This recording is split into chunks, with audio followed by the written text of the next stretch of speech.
What's going on, everyone? Scott here. Welcome back to the channel. So, Michigan State basketball gets their fifth win to open the season, moving to 5-0 on the year with an 84-56 win over Detroit Mercy at home. The return of Mark Montgomery, obviously former player, former Michigan State assistant coach as well. Now, this was a game that, you're coming in about 28, 30-point underdogs in this thing. I forget what the line closed at for this game, but, you were a heavy favorite in this game on a Friday night. I felt like the team as a whole, kind of maybe lacked a little energy, for periods of this game. You have to credit Detroit Mercy and Mark Montgomery as well. They came ready to play, and they were sticking in this game as well for a good amount of the game. The final score won't say it when you look at the splits and whatnot of the halves and whatever, but they were in this game for a good amount of this game. It never felt in doubt that Michigan State was going to win, but they were keeping the thing hovering around 10-12. Michigan State had a far enough distance, but not far enough to feel like completely comfortable. So you have to give Mark Montgomery and the players over there and coaches at Detroit Mercy credit for that, coming in the Breslin Center with that. But yeah, kind of thought lacked some energy, but was just able to sustain a couple runs, both in the first half and then in the second half, kind of to close this thing out to get to where we got to. But we're going to jump into this matchup. But first, if you could, just hit that like and subscribe button down there. We'll have more Michigan State basketball content on the channel, so just make sure to subscribe so you don't miss a video. So we'll start with Detroit Mercy. As I said, thought they came in and played a decent game overall. And Tom Izzo even said after the game that he told Monty after the game that they were more physical than Michigan State was. And Tom Izzo hates to say that. So, but in a good amount of this game, I think that was true. Starting out with Orlando Lovejoy for them. We talked about him coming in. He played the most minutes for them, 27 minutes. 14 points, 5 for 8 from the field, added 4 assists as well, 3 steals. He was really good for them, and Tom Izzo credited him post game as well. You had TJ Nadeau with 10 points as well. Aiden Carter added 10. You had Legend Geeter. He grabbed 6 rebounds for them, 0 for 3 from the field. However, off the bench, you got 7 from Nate Johnson, 5 from Lance Stone. Overall, shot 37% from the field, which we talked about. They were shooting a horrible percentage coming in, 25% from 3, so that continued. But they did grab 31 rebounds, which I think was above their season average overall. Turned it over 15 times, and Michigan State the top 8, top 6 defense in the country right now. So, but they were able to force 7 steals on their end as well. 2 blocks for them. So 11 offensive rebounds as well. That was a point. There was, we'll kind of get to more of that here in a second as we jump into Michigan State. But, they were good on the offensive glass overall and thought that they rebounded fairly well, given the expectations we had coming in to the game. But with that, we'll kind of switch it over to the Michigan State side. And, I'll start with the bench here. Jesse McCullough, he had 15 minutes.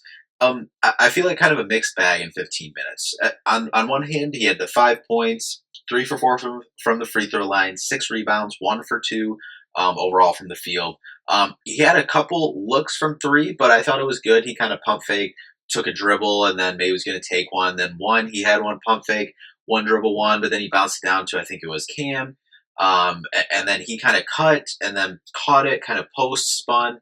And then he kind of went up with it. Izzo said after the game, thought he went up kind of soft. I know he got on him right after that it could have been a dunk. So was good moments out there. Izzo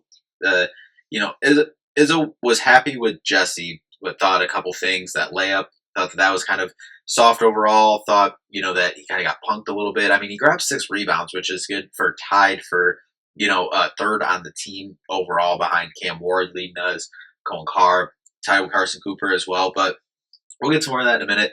I thought Jesse has played well the last 2 games, 2 blocks as well. And coming in, and I think he's a guy that can stretch the floor as well. But 6 boards good, but I understand what Tom is talking about in certain aspects. So just some more time, like he said, working on his body some more. This is first, obviously, he's a redshirt freshman. So Jordan Scott played 14 minutes in this one, 2 points, 0 for 4 from the field, 0 for 4, or 0 for 3 from 3-point. 2 for 2 from the free throw line, though. He did have 3 rebounds in this one, was getting on the floor for loose balls, but he had some wide open shots too. A lot of our guys had wide open shots, just could not hit them. Same thing could be said for Curtain. 16 minutes in this one, 2 points overall, 1 for 6 and 0 for 4 from three. Again, wide open ones. Then Divine Ugochukwu. You can see it with Divine. He's slowly getting there. And I'm not saying that he's going to come off the bench, play 20 minutes, and give you a 10 and 7 assists or something like that. But for what we need from Divine, especially with how good Jeremy is playing and how good you hope that you see Jeremy keep improving to be, I think Divine is doing his job. He had in 14 minutes, he had 6 points. He actually got 7 shots, 2 for 7, 1 for 4 from three. I don't think he wants to shoot it. I don't think the game plan is for him to shoot that many threes. But when Detroit kind of switched it up and got into a zone, kind of had to, someone had to shoot a shot, especially with some of the lineups that were rotating in. No one played over 30 minutes tonight, which I think was good. Kind of keep that rotation going and fresh, especially heading on the road next week for the Thanksgiving tournament. But overall, I thought he was okay. He had the 6 points. He had 1 assist as well, but I like his length in that backup point guard role. I think it'll just take time to kind of catch up to what the Big Ten and Michigan State, is Michigan State standards. I guess, should you say how you want, your point guard to play. But I see it. I think he's getting there. It'll just take some time.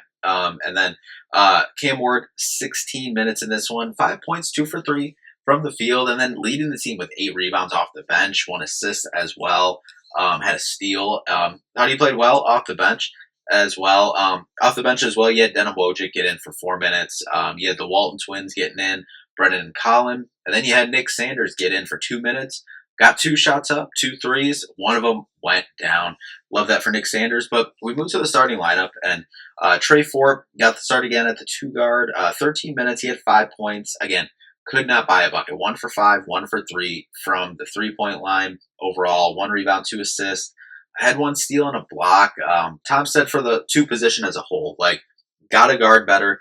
And, the 2 position that is going to seem like continuing to be what is kind of needing to be developed over this next month and a half. And don't get me wrong, in these next 2.5 weeks, we have some massive games going to the Thanksgiving tournament next week. You got UNC on Thanksgiving. You got Iowa at home starting Big Ten play, and then you got Duke coming to the Breslin Center on that Saturday the 6th, and then you got another Big Ten game after that before you kind of go into that little Christmas stretch. So some big games coming up in the next 2-ish weeks, and in that 2 weeks, you kind of gotta you kind of gotta hope for some improvement in those 2 weeks to win those games, and then continue to develop the rest of December before you move into conference play fully once you get to January.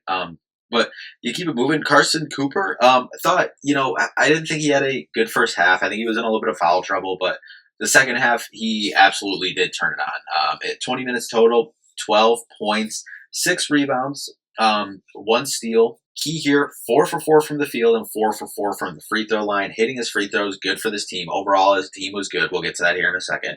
But him on the lobs from Jeremy are just lethal, and I think that that's something that will be there all year long. The pick and roll game, going up there, and him sticking in there.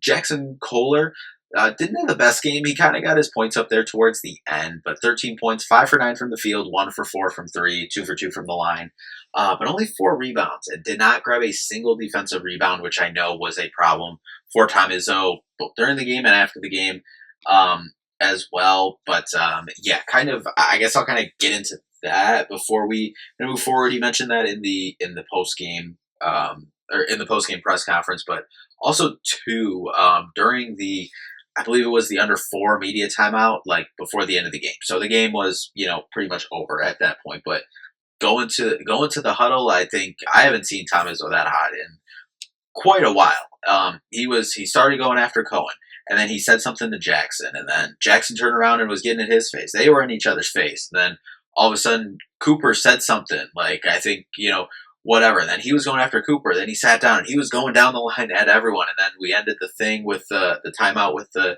clipboard throw.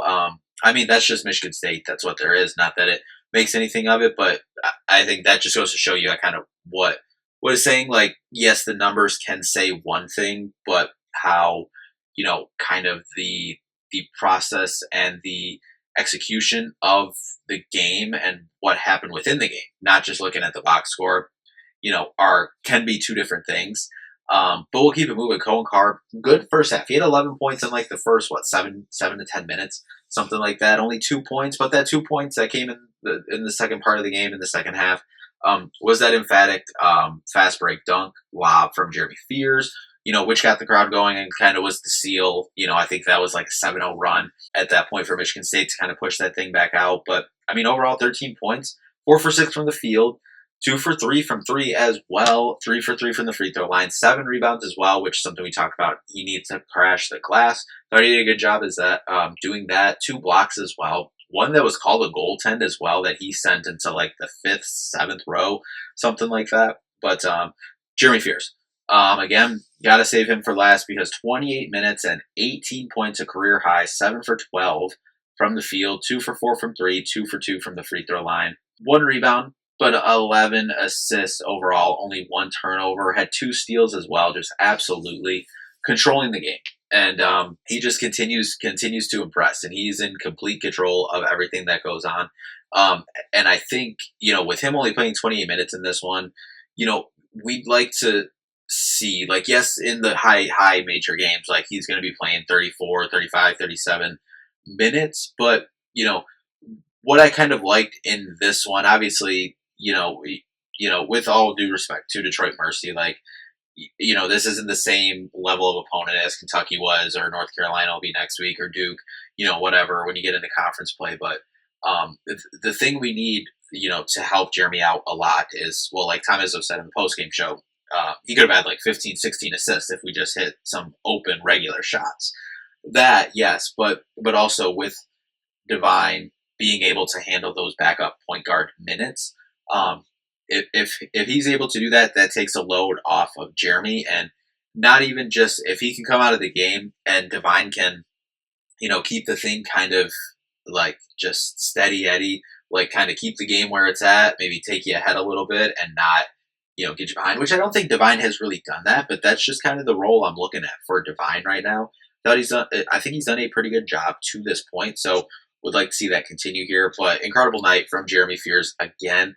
I believe he's still, I believe he's leading the country in like assists per game, all that stuff. And he's just been on an incredible pace, and it's been really fun to watch. But looking at team stats overall, 37% from the field for Detroit Mercy, 46% for MSU, 25% compared to 30% for Michigan State from three.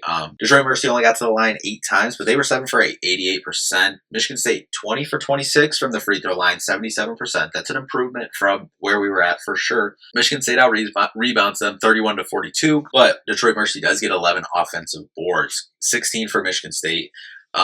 Assists 9 to 18 for Michigan State, 7 steals compared to 8, 2 blocks compared to 5, 15 turnovers for Detroit Mercy, 12 for Michigan State, which, yes, is in that 8 to 12 threshold that I always do talk about, but some of them were definitely like, it was a weird 12. The 12 felt more like maybe like a 14, 15, like felt like we were even in turnovers maybe at times, but either way, that was what the numbers said.